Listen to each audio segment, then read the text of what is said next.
Sebelum melanjutkan, jangan lupa subscribe dulu. Terima kasih. Bab 265 Sapi Tua dan Rumput Muda Segar. Apa yang sedang kamu lakukan? Tindakannya yang tiba-tiba dan tak terduga itu mengejutkannya dan matanya menatap sementara tangannya secara naluriah mendorong dadanya untuk menghentikannya agar tidak membungkuk lebih jauh. Namun kehadiran laki-laki yang tiba-tiba datang begitu dekat dan wajah tampan yang pesonanya sangat memikat itu masih menyebabkan jantungnya tiba-tiba berdebar kencang.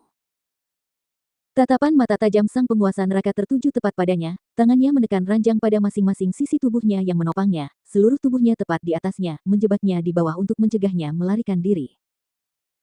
Melihat ekspresinya yang tertegun dan mencium aroma khas tumbuhan yang menjadi miliknya, pandangannya menjadi gelap dan tenggorokannya tercekat sebelum suaranya yang rendah bercampur serak seperti magnet berkata, "Kamu benar-benar tidak tahu apa yang ingin dilakukan tuan ini."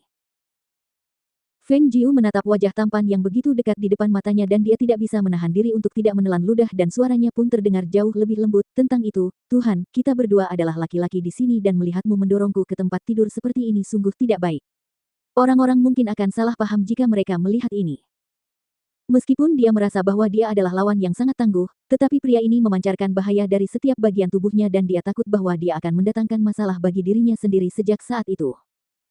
Selain itu, kekuatannya yang luar biasa adalah sesuatu yang tidak dapat dia prediksi sama sekali dan dia tidak akan mampu mengalahkannya dalam pertarungan, oleh karena itu, akan lebih baik untuk tidak berhubungan dengannya.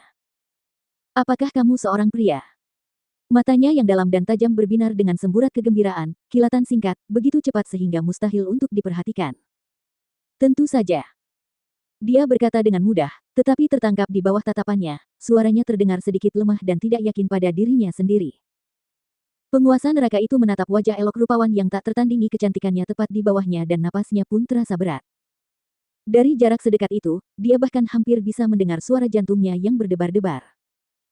Melihat mulut kecil yang basah itu terbuka dan tertutup saat dia berbicara, dia menyadari bahwa dia sama sekali tidak mendengar apa yang dikatakannya, karena semua perhatiannya terfokus pada bibir merah berkilau yang penuh dengan daya tarik yang memikat itu.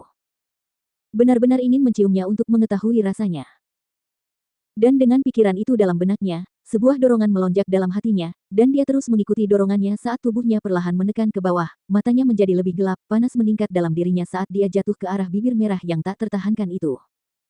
Feng Jiu tercengang. Melihat wajahnya perlahan menunduk, matanya membelalak lebar karena terkejut saat dia menatapnya. Mungkinkah pria ini adalah paman berjanggut yang sama di hutan 9 perangkap yang pingsan saat dia tidak sengaja menciumnya?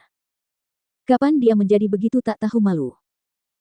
Melihat sepasang bibir tipis yang seksi itu hampir saja mencium bibirnya, dan tangannya yang berada di dada pria itu tidak mampu mendorongnya menjauh tidak peduli seberapa keras dia mencoba, itu seperti gunung besar yang menimpanya.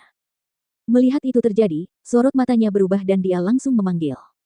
Paman. Panggilan itu memang membuat penguasa neraka membeku karena terkejut.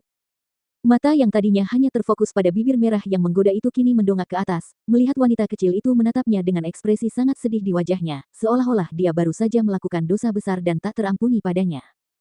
Tidak peduli seberapa tebal kulitnya, saat itu, dia merasa terlalu malu untuk melanjutkan apa yang sedang dia lakukan. Paman, meskipun kau bernafsu pada laki-laki, kau seharusnya tidak mencakarku, kan? Aku baru berusia berapa? 15 atau 16 tahun. Dan masih berupa tunas rumput. Apa kau tidak malu memakan rumput muda seperti itu? Mendengar kata-kata itu, sudut mulut penguasa neraka itu berkedut, dan wajah tampannya langsung berubah gelap. Dia menatap dingin ke wajah itu dengan ekspresi polos, kemarahan membuncah di dadanya sehingga dia tidak punya tempat untuk melampiaskannya. Maksudmu, sapi tua ini tidak boleh makan rumput muda sepertimu? Katanya sambil menggertakkan giginya. Kalau bisa, dia harus mencekik gadis menyebalkan ini sampai mati dan selesai.